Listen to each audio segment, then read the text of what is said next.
சட்டம் மாறி வந்து மண்ணை முட்டும் காலில் சூழ்ந்து கைகள் தட்டும் வாழியவே தென்னவராட்சி திசைகள் எட்டும் நம்மவராற்றல் விண்ணை முட்டும் எட்டு திக்கும் முரசு கொட்டும் வாழியவே.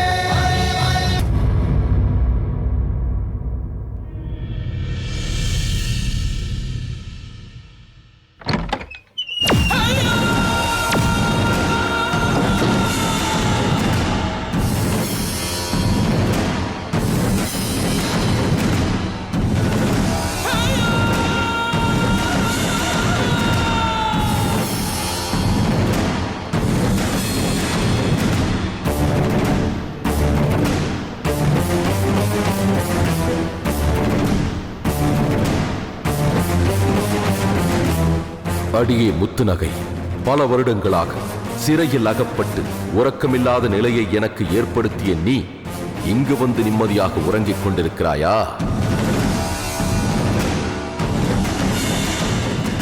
மங்கம்மா கொடுத்தனுப்பிய மாம்பழத்தை தின்று மடிந்திருந்தால் உடம்பில் காயமில்லாமலாவது இறந்திருக்கலாம். ஆனால் இப்பொழுது இந்த கட்டாரியால் குத்தப்பட்டு இரத்த காயத்தோடு விழுந்து மடியப் போகிறாய்.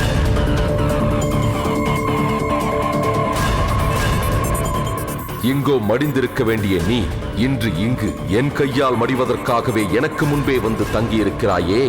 இனியும் நான் உன்னை விடப்போவதில்லை. என் ஜென்ம விரோதியான நீ இன்றோடு ஒழிந்தாய்.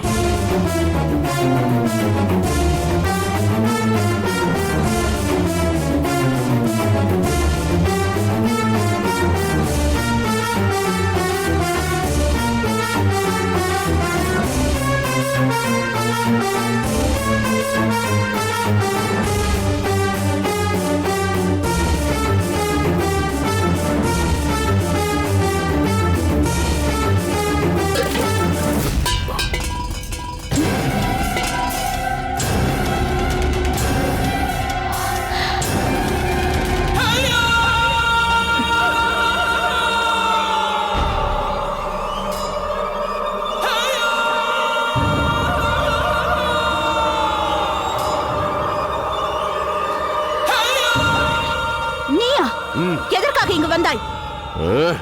உன்னை வஞ்சம் தீர்க்க அருமையான சந்தர்ப்பம் கிடைத்திருக்கும் போது விட்டு விடுவேனா? வேண்டாம், மரியாதையாக போய்விடு. அதுதான் நடக்காது. உன் உயிரை எடுக்காமல் நான் இங்கிருந்து போக மாட்டேன். இன்று என்னிடம் நீ தப்பிக்கவே முடியாது. வேண்டாம், நான் சொல்வதை கேள். இது இருங்கோவேலுக்கு தெரிந்தால் என்னவாகும் தெரியுமா? அவனுக்கு தெரிந்து இங்கு வருவதற்கு முன் உன் கதையையே முடித்து விடுகிறேன்.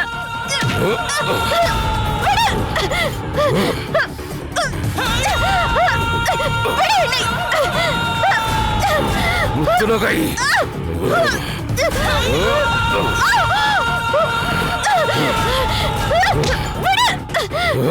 வேண்டாம் பூபதி, எனக்கு ஏதேனும் நேர்ந்தால் இருங்கோவேல் உன்னை மன்னிக்கவே மாட்டான். அவன் உனக்கு பாதுகாப்பாக இருக்கிறான் என்ற ஆணவத்தால் தானே இவ்வளவு அலட்சியமாக உறங்கிக் கொண்டிருக்கிறாய். அதை நிரந்தர தூக்கமாக்கி விடுகிறேன்.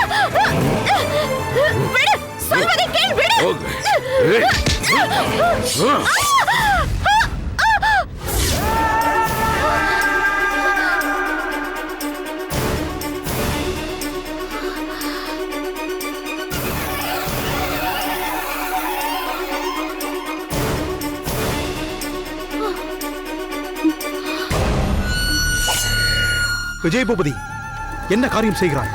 இது தவறு. எனக்கு கிடைத்த சந்தர்ப்பத்தை அவ்வளவு எளிதாக விட்டுவிட மாட்டேன். என் பேச்சை கேட்க போகிறாயா இல்லையா? இவளை கொன்று பிணமாக்கிவிட்டு பிறகு உன்னிடம் பேசுகிறேன். விஜய் பூபதி, போவெளியே. நண்பா, என்னிடமா இப்படி பேசுகிறாய்? நண்பனையா வெளியே போக சொல்கிறாய்? நண்பன், அந்த சொல்லுக்கு உனக்கு அர்த்தம் தெரிந்திருந்தால் நீ இப்படி செய்திருப்பாயா? நண்பனின் பாதுகாப்பில் உள்ள ஒரு பெண்ணை கொலை செய்ய வந்திருப்பாயா? இதே கேள்வியை நானும் உன்னிடம் கேட்க முடியும். இந்த முத்துநகை யார்? கரிகாலனின் உளவாளியாக வந்தவள். உன் நண்பனான என்னை பல வருடங்கள் சிறையில் அடைக்கும்படி செய்தவள். அப்படிப்பட்டவளை நீ ஏன் காப்பாற்ற வேண்டும் என்று நினைக்கிறாய்? அதெல்லாம் இல்லை என்று நான் சொல்லவில்லை. அப்படியெல்லாம் நடக்கவில்லை என்று நான் மறுக்கவும் இல்லை. ஆனால் இப்பொழுது நான் இவளை காதலிக்கிறேன். அது உனக்கு தெரியும் அல்லவா? எந்த காரணத்தை கொண்டும் நீ அவளை எதுவும் செய்யக்கூடாது என்று நான் கூறியிருக்கிறேன் அல்லவா? அதையும் மீறி எதற்காக நீ உள்ளே வந்தாய்? எனது வஞ்சத்தை தீர்த்துக் கொள்ள எனக்கு கிடைத்த வாய்ப்பை விட்டுவிடக் கூடாது என்று நினைத்தேன். என் பாதுகாப்பில் இருப்பவளை நான் நெருங்க விடமாட்டேன் என்பது உனக்கு தெரியாதா? உனக்கு தெரியாமல் இதை செய்துவிட்டு பிறகு உன்னை சமாதானப்படுத்தலாம் என்று நினைத்தேன். இதை நீ செய்துவிட்டால் அதன் பிறகு நான் உன் முகத்திலேயே விழிக்க மாட்டேன். வேளிர் குடிக்காக போராட வேண்டும் என்ற லட்சியத்தை தூக்கி எறிந்துவிட்டு யார் கண்ணிலும் படாத தூரத்திற்கு சென்று விடுவேன். இருங்கவே, அப்படித்தான் நடக்க வேண்டும் என்று நீ நினைத்தால் நீ நினைத்ததை இப்போதை நிறைவேற்றிக் கொள்.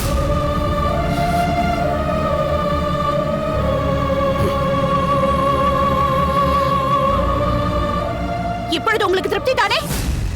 என்னை பழித்திருக்க வேண்டும் என்று நினைக்கும் ஒருவரை இங்கேயே கொண்டு வந்து அருகில் வைத்துக் கொண்டிருக்கிறீர்கள். இனி அவன் இந்த முயற்சியில் ஈடுபடும் ஒவ்வொரு முறையும் நீங்கள் வந்து தடுப்பீர்களா?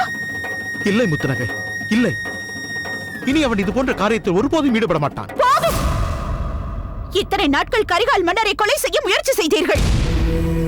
இப்பொழுது உங்கள் நண்பரை அனுப்பி என்னை கொல்ல முயற்சி செய்கிறீர்களா? அன்று நீங்களே உங்கள் கையால் என்னை கொல்ல முயன்றீர்கள். இப்பொழுது உங்கள் நண்பரை அனுப்பி இருக்கிறீர்கள். பிறகு நீங்களே வந்து தடுப்பது போல் நாடகம் ஆடுகிறீர்கள். போங்கள், போய்விடுங்கள் இங்கிருந்து.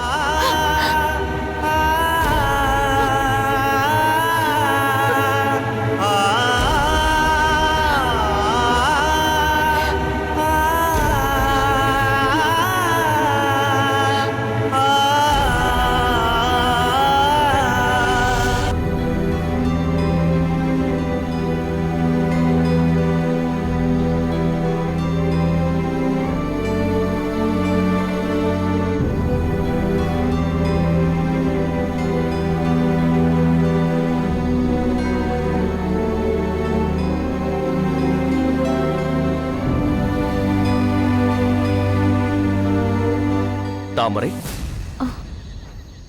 தாங்களா? எப்போது வந்தீர்கள்? நான் வந்து வெகு நேரம் ஆகிவிட்டது. நீதான் அதை கூட உணராமல் யோசனையில் மூழ்கியிருக்கிறாய். நான் எப்போது பார்த்தாலும் ஏதோ சிந்தித்துக் கொண்டே இருக்கிறாயே. அப்படி என்னதான் சிந்திப்பாய்? அதை பற்றிதான் நான் பலமுறை உங்களிடம் சொல்லி இருக்கிறேனே. ஆனால் இப்பொழுது நான் சிந்திப்பதை பற்றி கேட்டால் நீங்கள் மகிழ்ச்சி அடைவீர்கள். அது என்ன? முத்துநகையை காப்பாற்றும் மார்க்கம் பற்றிதான் சிந்தித்துக் கொண்டிருக்கிறேன். உண்மையாகவா சொல்கிறாய்? ஏன் உங்களுக்கு இப்படி ஒரு சந்தேகம்? நியாயமாக பார்க்க போனால் நான் முத்துநகைக்கு கடமைப்பட்டவள் அல்லவா? இன்று நான் உயிரோடு இருப்பதே அவளால் தானே. சரியாக சொன்னாய். முத்துநகை உன்னை முதலிடமிருந்து காப்பாற்றியதை பற்றி நீ சொன்னபோது நான் திகைத்துப் போனேன். முதலைக்கு நீரில் வலிமை அதிகம். அதன் முதுகில் உள்ள செதில்களை கட்டாரியால் எத்தனை முறை குத்தினாலும் கட்டாரி உள்ளே ஊடுருவிக் கொண்டு போகாது. ஆண்களே அதனிடம் போராட முடியாமல் அகப்பட்டு மடிந்திருக்கிறார்கள். இந்த நிலையில் ஒரு பெண் முதலையோடு போராடி அதை கொன்று உன்னை காப்பாற்றினாள் என்றால் அவளது வீரத்தை பாராட்ட வார்த்தைகளே இல்லை. நானே அவளுடைய வீரத்தை நேரில் கண்டதால்தான் நீ சொன்னதை நான் ஏற்றுக்கொண்டேன் தாமரை. வேறு யாரிடமாவது சொன்னால் நிச்சயம் நம்பக்கூட மாட்டார்கள். சரியாக சொன்னீர்கள். அப்படி அன்று என்னை காப்பாற்றியவள் அதன்பின் என்னோடு மர மாளிகைக்கு வந்து என் அன்னைக்கு மிகவும் திறமையாக வைத்தியம் செய்து அவரையும் காப்பாற்றினாள். என் அன்னையார் மட்டும் அவசரப்பட்டு பூம்புகாருக்கு வந்து தன் மரணத்தை தேடிக்கொள்ளாமல் இருந்திருந்தால் முத்துநகை அவரை பரிபூர்ணமாக குணப்படுத்தி இருப்பாள்.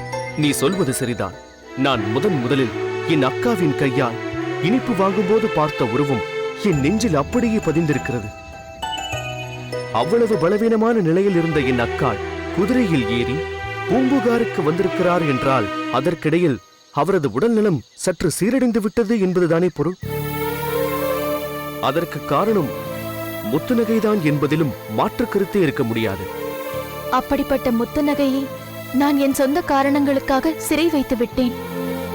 இப்போது யோசித்து பார்க்கும்போது நடந்த நிகழ்ச்சிகளில் அவளது குற்றம் எதுவும் இல்லை என்பது தெளிவாக தெரிந்துவிட்டது. நானாக ஒரு விஷயத்தை தவறாக புரிந்து கொண்டு அவள் என்னை ஏமாற்றியதாக குற்றம் சுமத்தி சிறையில் அடைத்தேன். அதனால்தான் அதற்கு பிராயச்சித்தமாக இப்போது ஒரு விஷயத்தை சிந்தித்தேன். என்னது?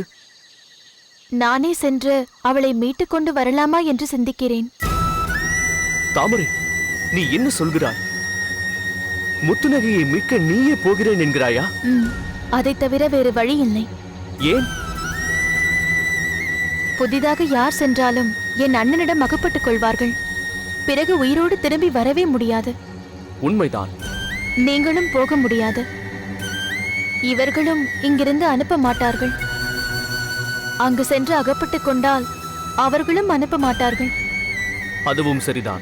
அதனால்தான் நானே செல்வதென்று தீர்மானித்து விட்டேன். இதில் உங்கள் கருத்தை தெரிந்து கொண்டுதான் அதை பற்றி நான் மன்னரிடம் பேச முடியும். நீங்கள் என்ன நினைக்கிறீர்கள்? தாமரை, உன்னை என்ன சொல்லி பாராட்டுவதென்றே புரியவில்லை. இந்த நேரத்தில் இதைவிட சிறந்த ஆலோசனை வேறெதுவும் இருக்க முடியாது. சரியான நேரத்தில் பொருத்தமான கருத்தைத்தான் நீ கூறியிருக்கிறாய்.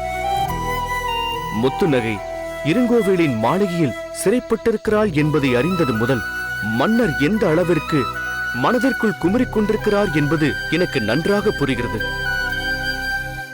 ஆனால் அவரிடம் சென்று முத்துநகையை நான் மீட்டு வருகிறேன் என்று சொன்னால் நிச்சயம் அதை ஏற்றுக்கொள்ள மாட்டார் என்பது எனக்கு தெரியும். அதனால்தான் அதை பற்றி அவரிடம் பேச முடியாமல், வேறு எவரிடமும் விவாதிக்க முடியாமல் நான் பொறுமிக் கொண்டிருக்கிறேன். தாமரை, எங்கள் எல்லோருடைய குழப்பத்திற்கும் நீ தீர்வு கண்டு விட்டாய். நீ சென்று முத்துநகையை மீட்டுக் கொண்டு வந்துவிட்டால் காலம் முழுவதும் நான் உன்னை மறக்க மாட்டேன். நானும் உங்களை மறக்க விட மாட்டேன். தாமரை, வா, முதலில் சென்று மன்னரிடம் இதை பற்றி சொல்வோம். அவர் ஏற்றுக்கொள்கிறாரா என்று பார்ப்போம். வா.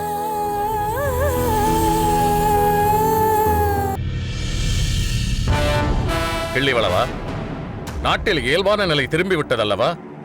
மக்கள் பூம்புகாரில் நடந்த அசம்பாவிதங்களை மறந்து அவரவர் பணியில் ஈடுபட்டு விட்டார்கள் அல்லவா? ஆம் தந்தையே, பொங்கி வரும் பாலில் சற்று நீர் தெளித்த உடனே அடங்குவது போல் பொங்கி எழுந்த மக்கள் தங்கள் வார்த்தைகளை கேட்டு அடங்கிவிட்டார்கள். இருங்கோவேல் இங்குதான் இருந்தான் என்பதும் அவன் விஜயபூபதியோடு தப்பி சென்று விட்டான் என்பதும் மக்களுக்கு தெரியாதல்லவா? தெரியாது தந்தையே. அதை பற்றி அறிந்த அனைவரிடமும் அச்செய்தி வெளியே தெரியக்கூடாது என்று கூறியிருக்கிறேன். அதுதான் சரி. அது நமக்குள்ளேயே இருக்கட்டும்.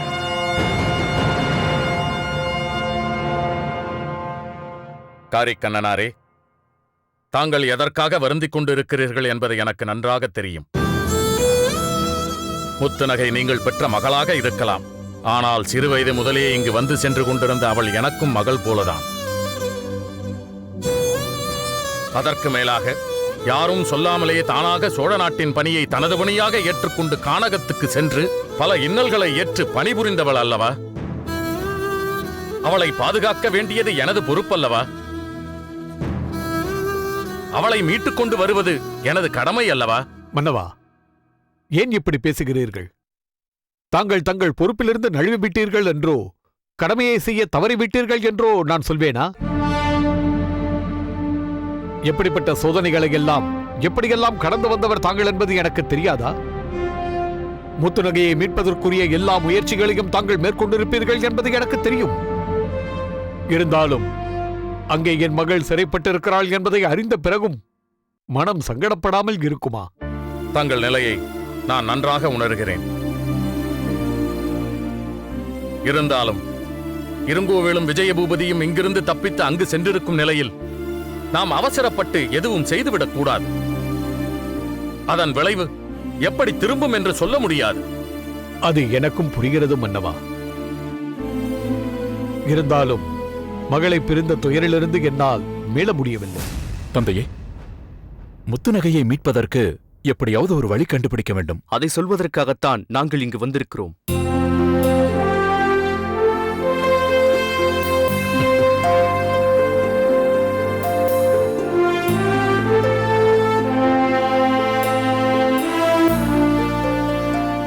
மாமன்னருக்கு எங்கள் பணிவான வணக்கம்.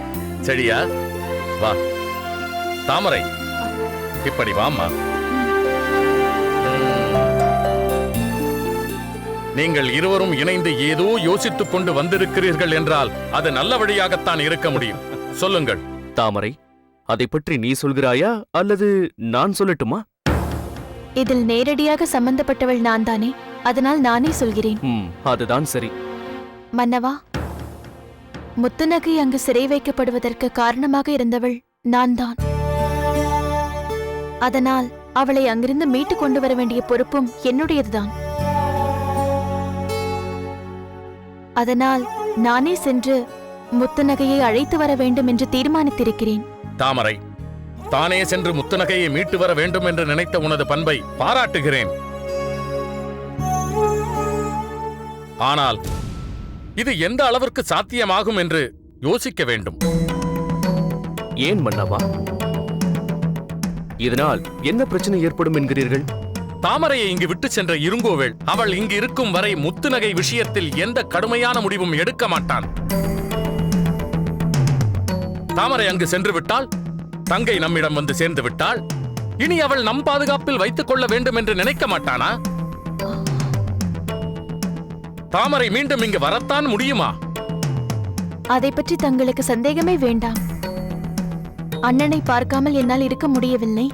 அதனால்தான் அங்கு இருக்க பிடிக்காமல் இங்கு வந்துவிட்டேன் என்று அவரை நம்ப வைத்து விடுவேன். அதன் பிறகு நான் சுதந்திரமாக நடமாட முடியும்.